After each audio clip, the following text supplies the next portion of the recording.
Hello everyone, this is Swiss Army Tenor on YouTube, and I'm back with another deck review and discussion. We'll be talking about a few decks this time around, but I wanted to first start with a little eye candy. None of you, I'm sure, know that I fancy myself somewhat of a magician, and these are my pride and joy, the Brett Sherwood Silver Gold Cups. These cups are sterling silver. They are some of them are a bit tarnished, which is just fine by me. It gives them an old world feel. The engraving is just beautiful. See if I can get a good shot here. Some of the engraving. It's got gold plate around the rings and the interior. And those cups are known to be the best cups in the world, and I feel fortunate to be able to have a set of them. So, just a little eye candy before we start talking about cards. I'm still waiting on my 605s, the Fornia 605s, the Spanish cards, to compare them to the 505s I mentioned in my first deck review. We'll talk about the black decks in just a moment, as I mentioned, but I want to start off with a discussion on dry, slippery hands and card manipulation, card magic, cardistry. If you are like me, your hands are as slick as glass, and card manipulation of any sort was virtually out of the question until somebody finally decided or recommended to me that I needed to be using some sort of hand lotions. And there are a whole lot that you can use. I went through a number before I finally settled on some ones that would work for me. The main thing that you need to know, I could not, strip cards off the top of the deck with my thumb. That's how slippery my fingers were. And so I needed some help very badly. Here are some of the things that worked for me. Everybody is different. Everybody has a different degree of dryness to their hands, and so nothing is going to work perfectly for everybody. What I have found, well, let me start off with this. The thing that you really need to look for is something that is glycerin-based. That is the number one ingredient, is glycerin. It's the type of thing that will allow you to get a good tack to your fingers, but not rub off on the cards. Now, you do have to let it absorb. You can't rub it in and then handle it immediately. By the way, do not use pure glycerin, which is what I just showed you. What I have finally settled on is a product called glycerin and rose water, and I put it in an atomizer and just a couple of sprays and rub it in, and I'm all set to go. Again, glycerin and rose water seems to work the best for me. The heavy-dutiest of them all seems to be Zim's Crack Cream. I find this to be excellent. It's a little inconsistent as far as how much to put on. Sometimes it really is heavy duty, and I can get great tack with the fingers, but if I'm squaring up the cards in my palms, I need a little slickness, just a little, to my palms, so cards, if I'm holding it in dealer's grip, and I have a card out jogged, I can in jog it with my fingertip, and it won't get hung up on the incredibly moist sides of my hand as I'm gripping the deck, and that's a little bit of a problem with Zim's Crack Cream. But this is, if your hands are really dry, this is the way to look. There's a product that's commercially available. It's called Elite Magician's Hand Lotions. You can buy it from camarandmagic.com. That's C-A-M-I-R-A-N-D magic. That's all one word. .com. It looks like this. It is also an excellent product. Here's something else, Burt's Bees lotion with royal jelly. Sometimes I will apply this and then a few minutes later spray on just a little bit of glycerin and rose water. So I hope that helps some of you who are experiencing dry hand problems like I was. Moving right along to the black decks, basically what I wanted to say regarding these, there are people who just love cards and there are card snobs. And Illusionist has been given a reputation, rightly or wrongly, for putting out cards that appeal to young people just to look cool. And I understand the thinking behind it. I understand where it comes from, but I don't agree. Um, my feeling on these things is that if you like them, use them. If you have fun with them, if they look good to you and you enjoy them, the way they feel, the way they look, use them, for goodness sakes. I mean, especially for card manipulations. Now, if I'm going to be doing some magic for somebody, I will think twice about using one of these decks, but not because of the color, but because, for example, in the original Black Tiger deck, you've got spades and the black pips and the red pips all the same color. Plus, people are not used to seeing a black card with a light colored pip. And so, you know, I thought myself that it could take people a couple of seconds to just even recognize what a card is. I mean, they can look at it, but it'll be so different compared to what they've been used to. Now, the red pip Black Tiger edition certainly helps with that, but especially like if you're working in a restaurant and the lighting is not good, I would not use one of these decks. I think the worst offender with regard to this is the Tally-Ho Viper. Again, in broad daylight, a really interesting deck, but I would not use it for magic in dim light. And again, I think that when people look at a deck like this, with me it's not, oh, they think it's a trick deck or not. With me it's, how much are they trying to struggle through, you know, recognizing a six of clubs, or what it is, or an eight of hearts.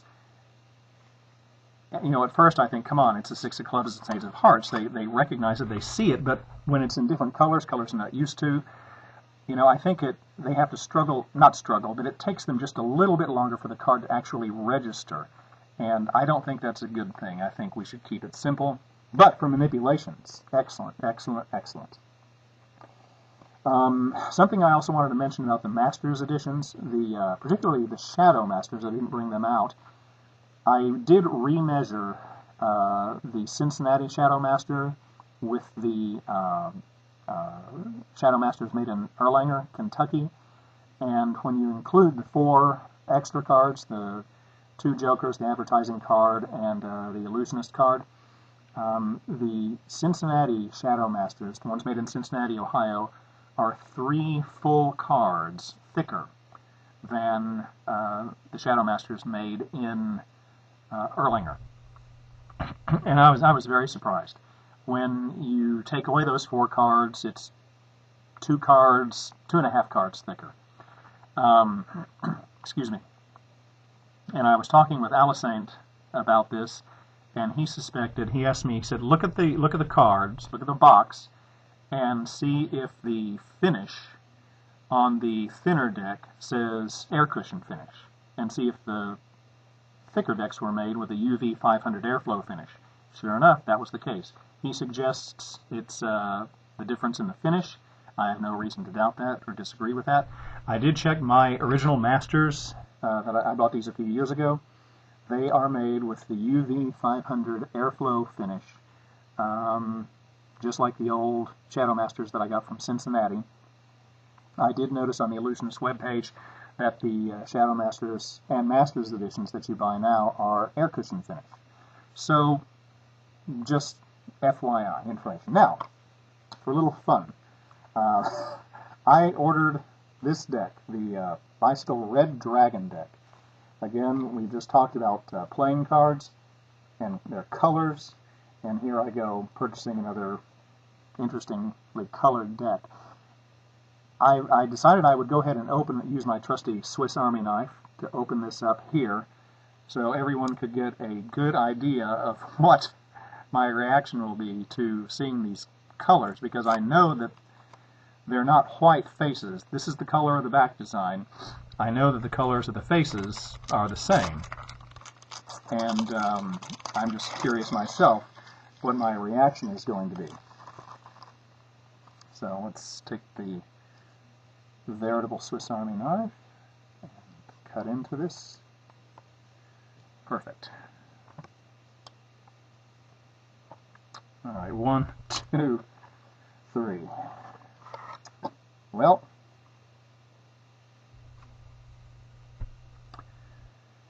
you know, this is not as bad as I thought it was going to be. I thought I was going to exclaim, "Oh my God," and and just retch. But they are not bad. The lighting in here right now is not particularly bright, but everything is nice and clear as far as, you know, just seeing the pips in a card fan go. We've got the Ace of Spades. Once again, your standard bicycle Ace of Spades, just in that red communist Chinese color. This color is of a Chinese flag. You do get a double backer, a dragon card, and then you get also an interesting double backer, red on one side, mostly yellow on the other.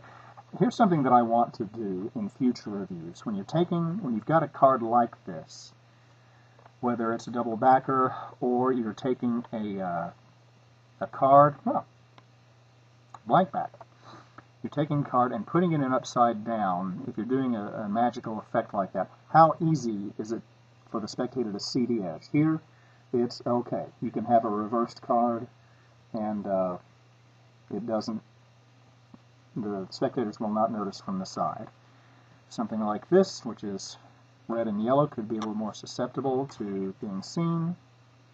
You can see it a little bit, but with very minimal management, audience management, no one is going to see that. And then when it is spread, obviously, it will be seen. But that's very nice. Actually, I like this very much. I like that very much. All right. So, these cards, they fan well. Very nice. They look good. I do like the yellow. I was expecting the colors to be just to be nasty, really, and they're not that way at all. They doodle very nicely. Let's see how they fan. I beg your pardon. Let's see how they faro. Very easily. Ah! Once again, these are what? Air cushion finish. So, well, I'll just leave them down there.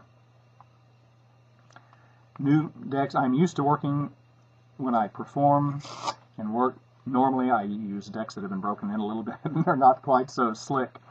And that happens to me quite often, actually. So, again, pleasantly surprised. This is not something that I would use often, other than, as something interesting to look at. Not general for Magic unless I create, and that's one thing you can do, is create a specific effect for a specific deck of cards, such as this. And if you use your imagination, it can be quite exciting and quite interesting for people to see in those cases. For example, I think a story, something surrounding like that. Now here's where I think it falters just a little bit. That's just a little bit too loud, a little bit too wild for my tastes. But again, what I would probably do is keep the deck in new deck order, and that way it's not quite so wild looking when you spread it face up. But anyway, that's all for now. I thank you for your attention. I hope you got something out of this, as I hear on YouTube. Subscribe if you like. Comment. I'd like to hear your comments. Know what you think. Thank you for watching, and we'll see you next time. Bye-bye.